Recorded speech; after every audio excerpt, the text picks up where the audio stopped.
Assalamu alaikum viewers, I hope you are well. Welcome to another video. This is part 6.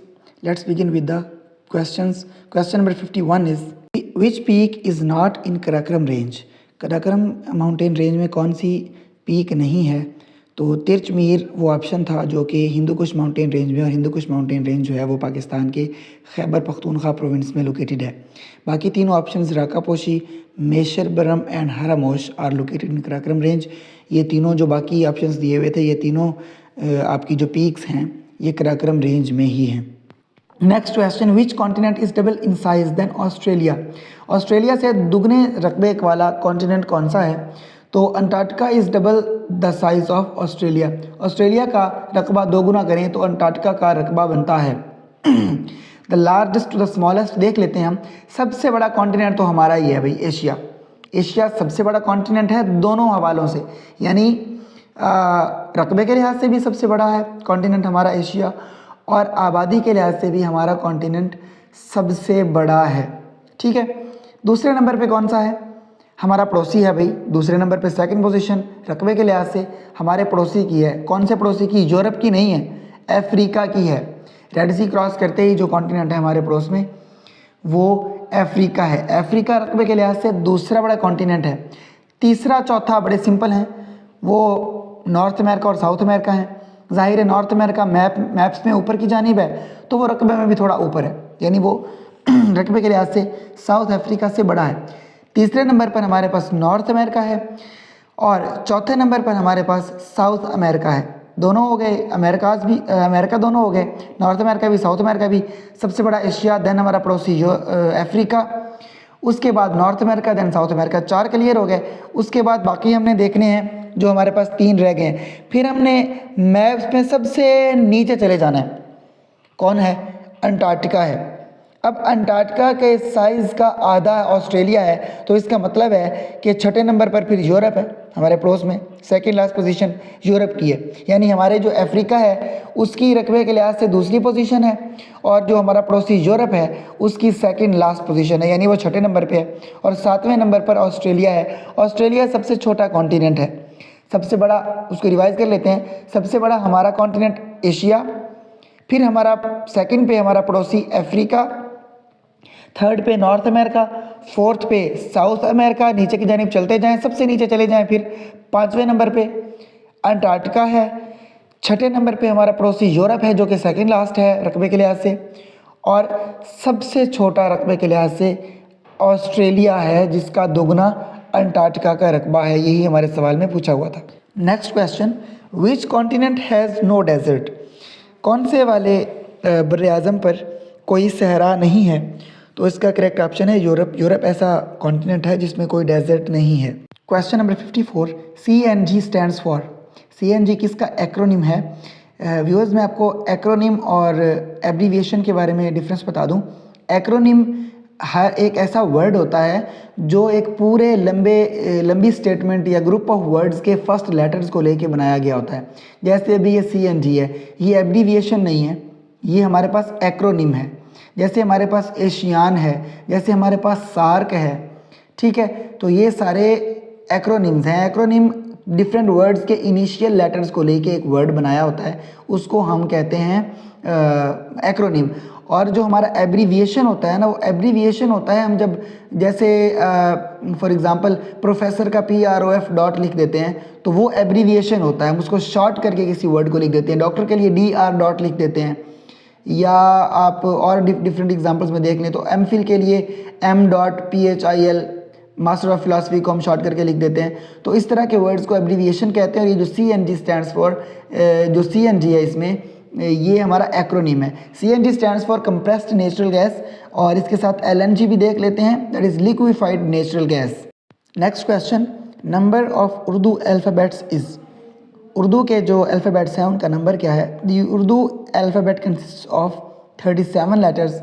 Urdu में 37 letter होते हैं, ये alphabets होते हैं। नेक्स्ट देखिए, the English alphabet consist of 26 letters. 26 alphabets होते हैं इंग्लिश में। Next, Arabic alphabet consist of 28 letters. अरबी में 28 लेटर्स ये अल्फ़ाबेट्स होते हैं। और हिंदी में सबसे ज़्यादा हैं। जो इधर लैंग्वेजेस दी गई हैं उनमें हिंदी में 48 लेटर्स होते हैं। इनमें से कोई भी पेपर में पूछा जा सकता है और वैसे भी ये इंटरेस्टिंग है, याद रखना। Urdu alphabets 37, English alphabets 26, Arabic alphabets 28, यानी इंग्लिश से 2 ज़्यादा हैं अरबी में, और Hindi alphabet consist of 48 letters. Alphabets जो हैं हिंदी लैंग्वेज के और जो एशिया के कंट्रीज़ की तादाद है वो बराबर है। एशिया में कंट्रीज़ भी 48 हैं और हिंदी में जो अल्फ़ाबेट्स हैं वो भी 48 हैं। Next question, painting Mona Lisa is associated with. Painting Mona Lisa एक वर्ल्ड फेमस पेंटिंग है और ये पेंटिंग है लियोनार्डो डा विंची की। लियोनार्डो डा विंची के बारे में ये अक्सर पूछा जाता है पेपर में कि who was Leonardo da Vinci या लियोनार्डो डा विंची वाज, तो वो पेंटर आ जाता है या क्रिकेटर आ जाता है, मतलब कोई भी ऑप्शन आ जाते हैं। तो ये पेंटर था, पहली बात तो आपने ये याद रखनी है। इनके बारे में ये भी पूछा जाता है कि ही वाज या Leonardo da Vinci was dash painter, या बिलोंग टू विच कंट्री, या where did Leonardo da Vinci belong to. तो ये इटालियन थे, इटली से बिलोंग करते थे, आपने ये भी याद रखना है। इटालियन रेनेसा भी तो इटली फ्लोरेंस से स्टार्ट हुआ था ना, तो ये रेनेसा के एक पेंटर थे। नेक्स्ट पॉइंट देखिए, ये जो इनकी पेंटिंग है मोनालिसा, उसके बारे में ये कहा जाता है the best known, the most visited, the most written about, the most sung about and the most parodied work of art in the world. ये अगर लाइन दे दी जाए और ये पूछा जाए कि ये किस आर्ट के बारे में है, तो this line is said about painting Mona Lisa. ये आपको मैं दिखा देता हूँ इसकी, ये पेंटिंग है मोनालिसा। मतलब आपको लगेगा कि यार आई ये तस्वीर ये इतनी फेमस है, ये अपने दौर का एक अजीम शाहकार है जिसको दुनिया में आज भी one of the best and one of the masterpieces in art माना जाता है। Next question, Sultan Ahmed Mosque is also called. Sultan Ahmed मस्जिद का दूसरा नाम ब्लू मॉस्क है by Ottoman Sultan Ahmed one. जो ऑटोमन सुल्तान थे अहमद वन, उन्होंने इसको तामीर करवाया था ग़ालिबन 1609 से 1616 तक मेरे ख्याल में। और इसको ब्लू मस्जिद इसलिए कहते हैं, इसके अंदर जो ब्लू टाइल्स लगी हुई हैं ना, और ये अपने दौर का एक बहुत खूबसूरत जो है वो शाहकार है। इसके 6 मीनार हैं, इसकी नीली टाइल्स और इसका जो उम्दा तर्ज तामीर है उसकी वजह से इसको पूरी दुनिया में शोहरत हासिल है। और इसके आर्किटेक्ट का नाम भी पूछा जा सकता है पेपर में, तो सदफ़कार महमद आगा इसका जो आर्किटेक्ट थे उनका नाम था। तो इसके अलावा ये भी पूछा जा सकता है कि आया सोफिया मस्जिद इज़ लोकेटेड इन। तो आया सोफिया मस्जिद जो है या हाया सोफिया मस्जिद भी इस्तांबुल की एक मशहूर मस्जिद है, इसके बारे में भी सवाल पूछा जाता है। और इस्तांबुल वो दुनिया का सिटी है जो 2 कॉन्टिनेंट्स में लोकेटेड है, यानी आधा इस्तांबुल सिटी एशिया में है और आधा यूरोप में है। तो वेस्टर्न और ईस्टर्न कल्चर्स का ब्लेंड है वहाँ पर और बड़ा खूबसूरत वहाँ का कल्चर है। और इसके अलावा इस्तांबुल के बारे में ये भी मिसकंसेप्शन है कि इसको हम और बहुत से लोग तुर्की का कैपिटल समझते हैं। तो ये तुर्की का कैपिटल नहीं है, तुर्की का कैपिटल अंकारा है, इस्तांबुल कैपिटल नहीं है, हालांकि ये बहुत फेमस है। तो जो इस्तांबुल है ये कैपिटल रहा है लेकिन तुर्की का नहीं है, ये बाइजेंटाइन और ऑटोमन एम्पायर्स दोनों एम्पायर्स का ये कैपिटल रहा है। ये भी पूछा जा सकता है कि which city was the capital of Byzantine Empire और ऑटोमन एम्पायर, तो वो इस्तांबुल ही था। Next question, in which field did doctor Abdul Salam win Nobel prize. Doctor Abdul Salam साहब ने किस फील्ड में नोबेल प्राइज़ जीता था, तो that was physics. He was physicist and he one the Nobel prize इन 1979। ये भी एक बहुत इंपॉर्टेंट क्वेश्चन है, कई दफ़ा पूछा जाता है कि नोबेल प्राइज़ जो डॉक्टर अब्दुल सलाम साहब ने विन किया था वो किस साल में किया था, तो the year was 1979।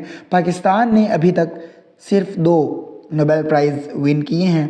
First we have already discussed and the second was Malala Yousafzai who won the Nobel peace prize in 2014। ये भी सवाल अक्सर पूछा जाता है कि मलाला यूसुफजई ने नोबेल पीस प्राइज़ कब जीता, तो वो 2014 में 2014 में जीता था।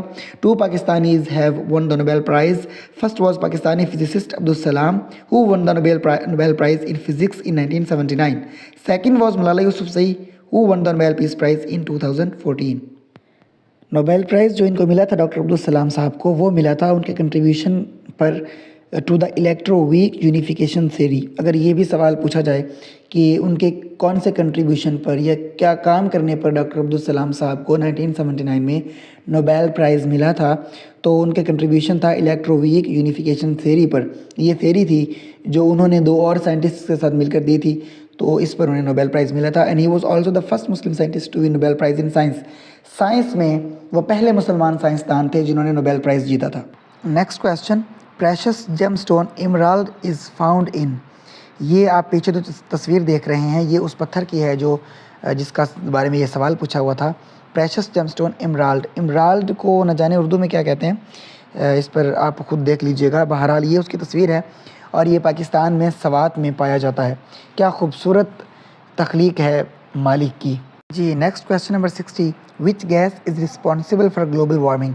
ग्लोबल वार्मिंग के लिए कौन सी गैस जिम्मेदार है, तो वो कार्बन डाइऑक्साइड है, CO2। Global warming results from the increasing concentration of carbon dioxide and other greenhouse gases that trap heat in the earth's atmosphere. Earth का जो एटमॉस्फेयर है, एटमॉस्फेयर क्या है? एटमॉस्फेयर एक गिलाफ है हवाओं का जो ज़मीन को इर्द गिर्द से लपेटे हुए है।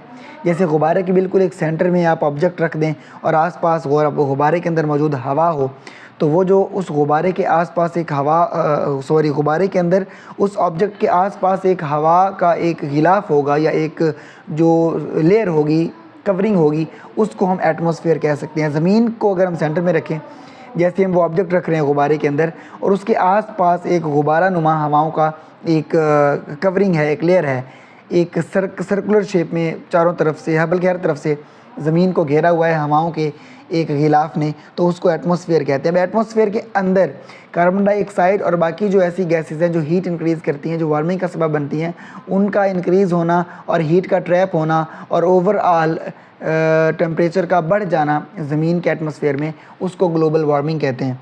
और ग्लोबल वार्मिंग के लिए रिस्पॉन्सिबल जो गैस है वो कार्बन डाइऑक्साइड है। इस वीडियो में नाजरीन यही 10 क्वेश्चंस थे जिनको हमने एक्सप्लेन किया, डिस्कस किया। I hope this video is useful and informative for you. मिलते हैं अगली वीडियो में। Keep studying, keep shining. अपना और अपनों का बहुत ख्याल रखिएगा। अल्लाह हाफिज़।